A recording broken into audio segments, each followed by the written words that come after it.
You know, this is the place where I found my voice. And it saved my life.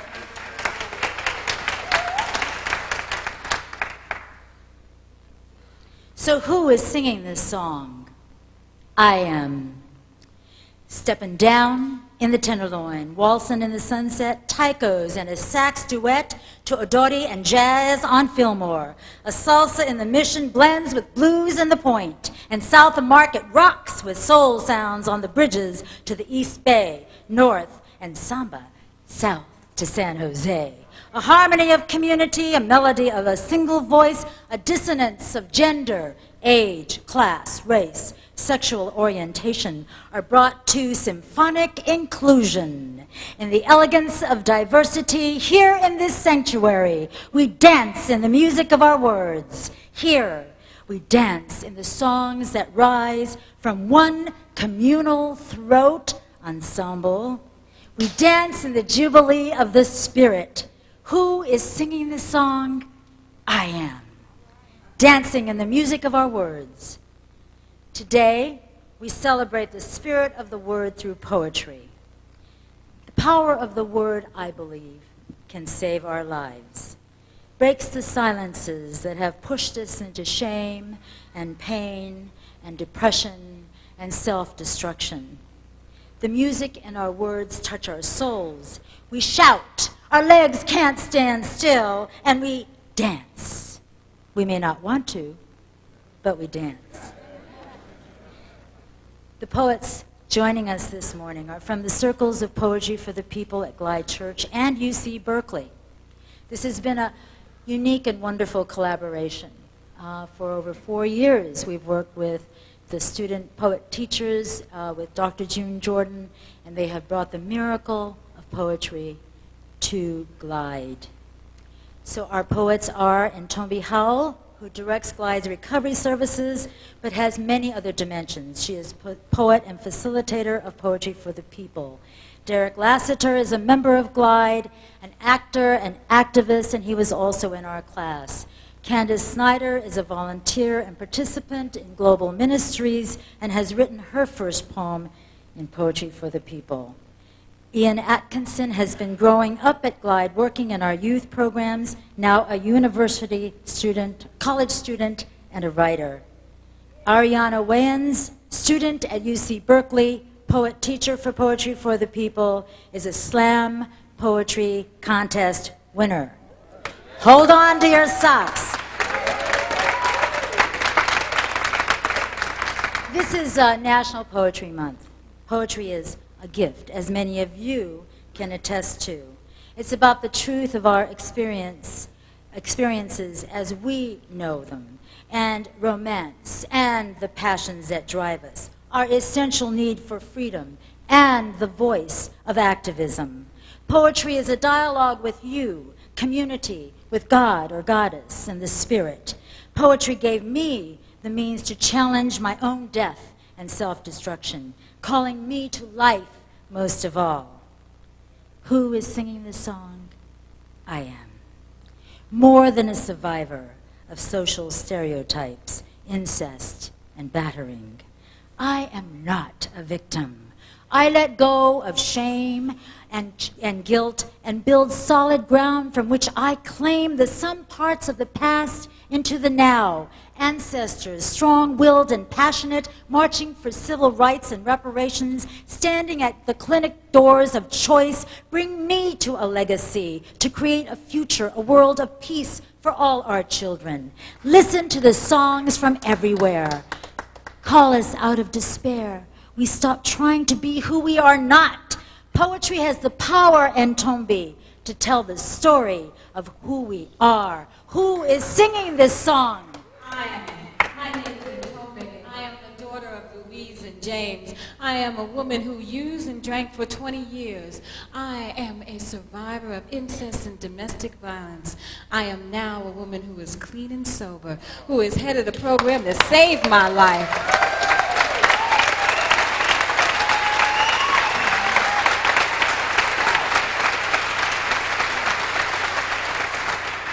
I am a proud member of Glide Memorial Church, this place of compassion, justice, and love that has helped me be who I am, the kind of woman I always dreamed of being. I am in Tombe. And once upon a time, there was a round, brown woman who did not think her body was beautiful. Oh, she knew she had a pretty face, and she was very intelligent, but she didn't have long, lean lines. Her body rather had curves in abundance, so she didn't think her body was beautiful. And then one day she got really smart, and she got into recovery. And there she found sisters who said that she walked like ocean waves rising and falling, that her laughter was like the wind, and that her lips promised so much sweetness and spoke so much truth. Now the round brown woman listened to her sisters when they said, and she was like a ripe mango, sweet, waiting to be tasted. Well, she had never thought of herself as a mango. Maybe as a teddy bear all cuddly and cute, or an earth mother all welcoming and warm, but never anything as wonderful as a mango. And so then she decided to listen to her sisters and see herself in the mirror of their heart and in the mirror of her own heart.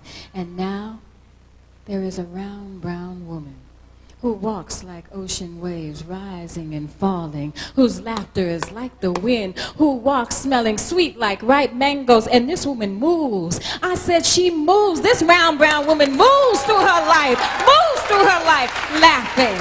And that round brown woman is me.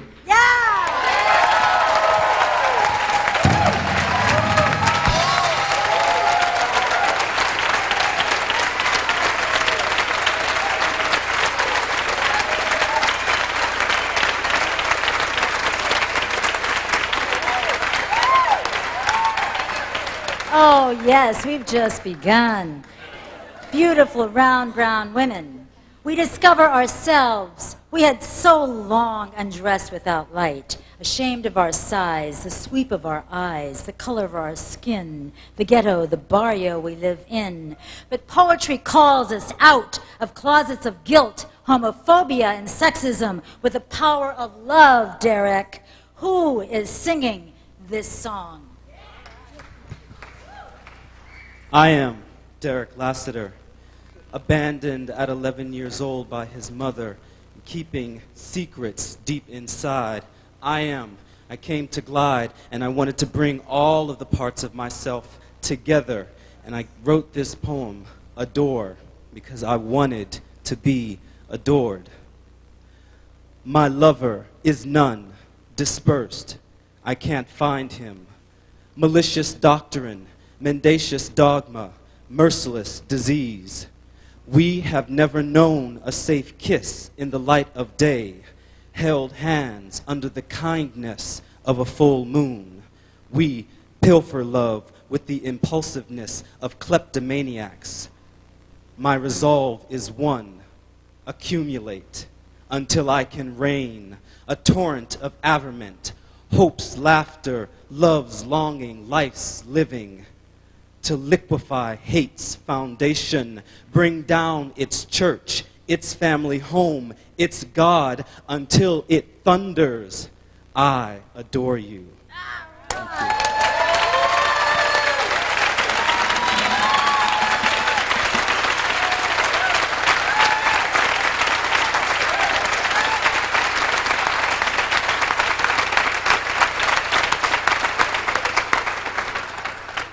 I adore you.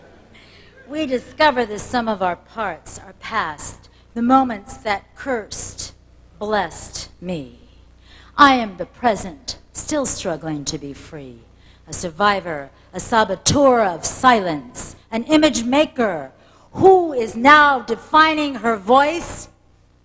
I am too, Mother. How could you not see me? At 2.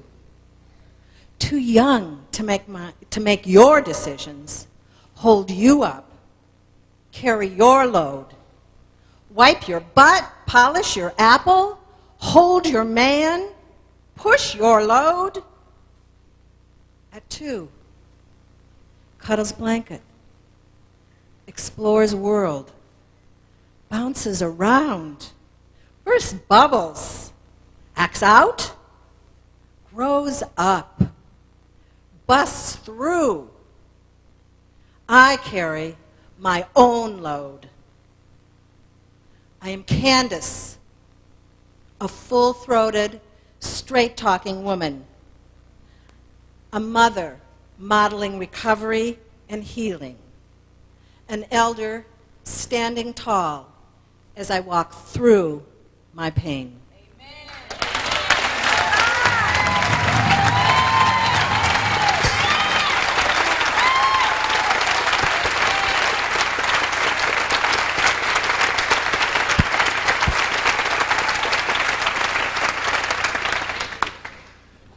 I know it's okay for me to say this, Candace, right? That this is the first time that Candace spoke of this issue through poetry. So it took so much courage.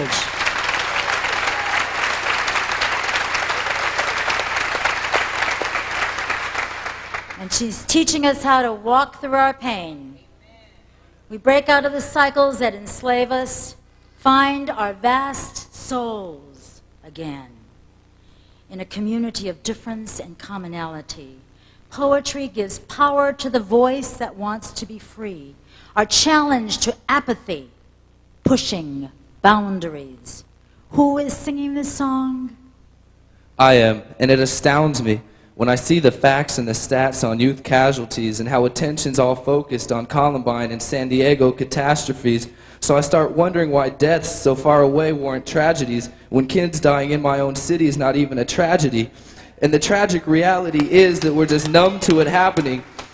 This contentment is lethargy, and I'm losing energy by listening to people tell me what just can't be going on in this century, like classism and slavery or some long ago memories. But with that deemed illegal labor, now green slips of paper are what we're given to savor in exchange for the favor of letting these big businesses claim hostship for a dinner they can't even cater. Who fights in your wars, who works in your stores, and for the hope of a 4-door car or a house by the shore.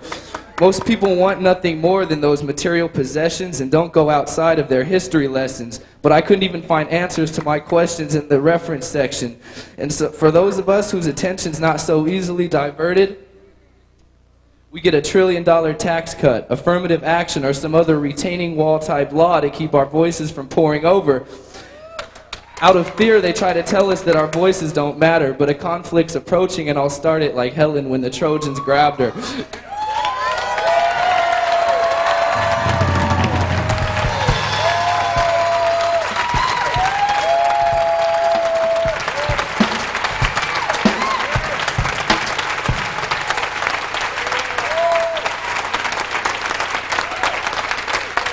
Voices pouring over the retaining wall. We discover each other, our voices of diversity, and here, breaking down the walls, we celebrate how irresistible and bad we are.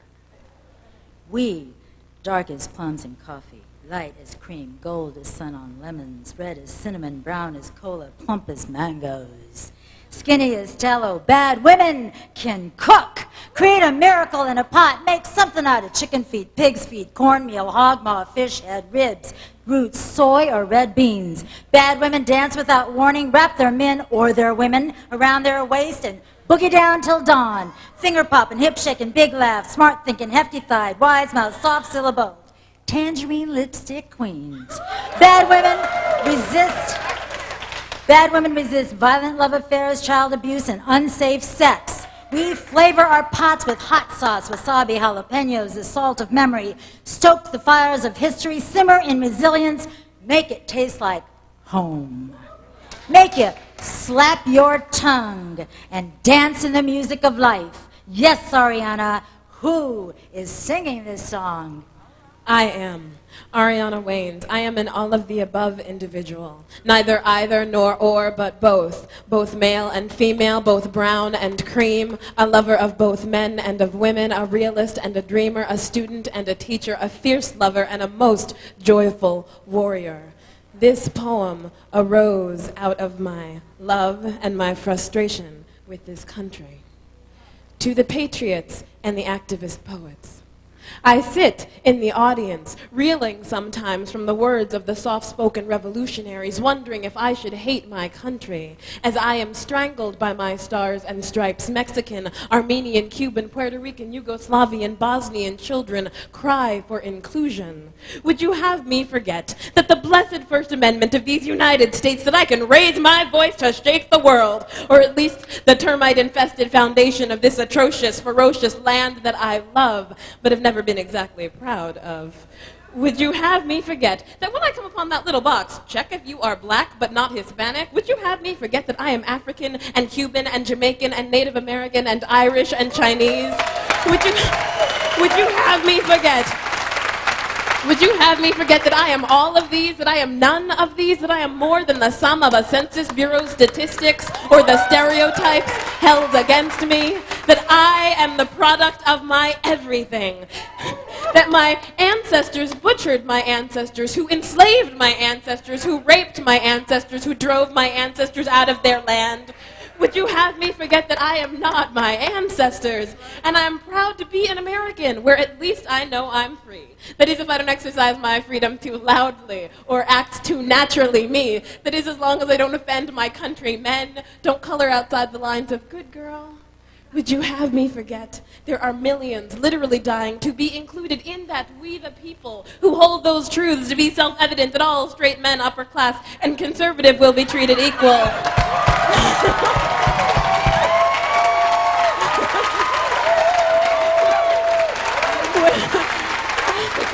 Would that make my friends non-people? Oh, beautiful, for bright blue eyes, for amber golden hair.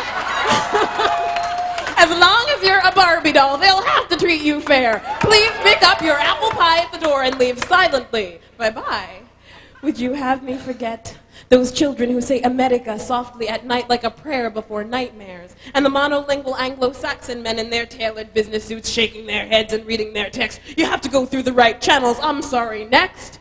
Oh, say, can you see by the white fluorescent right, the king of clubs is painting the roses white and deporting immigrant children in the middle of the night because they cannot write in English.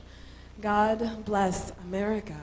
That racist, sexist, classist, ageist, ableist, heightist, imageist, heterosexist, capitalist community, which I call home, which would you have me forget is nevertheless one of the few on earth in which I can speak my mind and pray or not pray to whatever god or goddess I choose or choose to refuse without being mutilated or murdered for it? Would you have me forget that in a large country in Southeast Asia, the lips of my labia might have been sewn together with a white-hot needle when I was 12?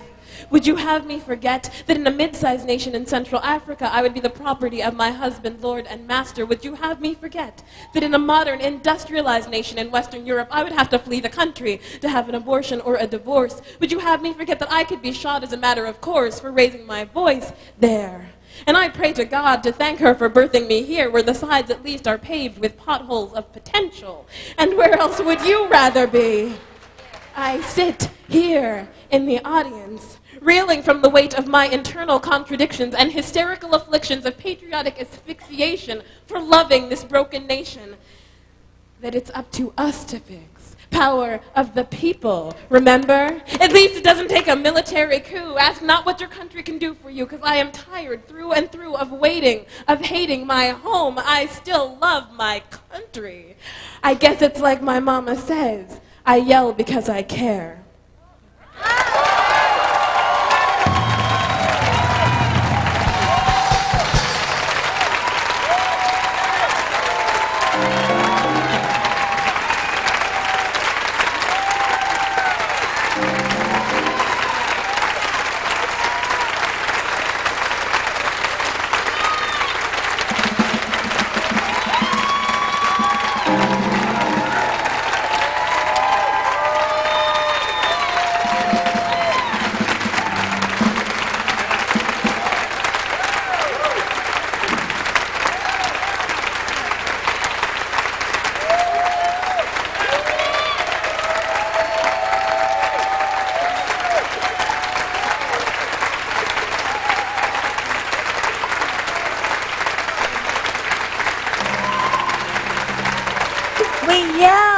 Because we care.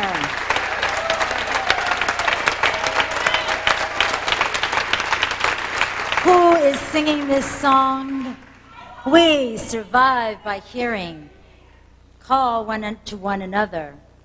Offer choices to live, to dream, to extend our hands, to dance, to quiver, to kiss, to not kiss. I dare you to love, to dream, to kiss. Who is singing this song? Thank you.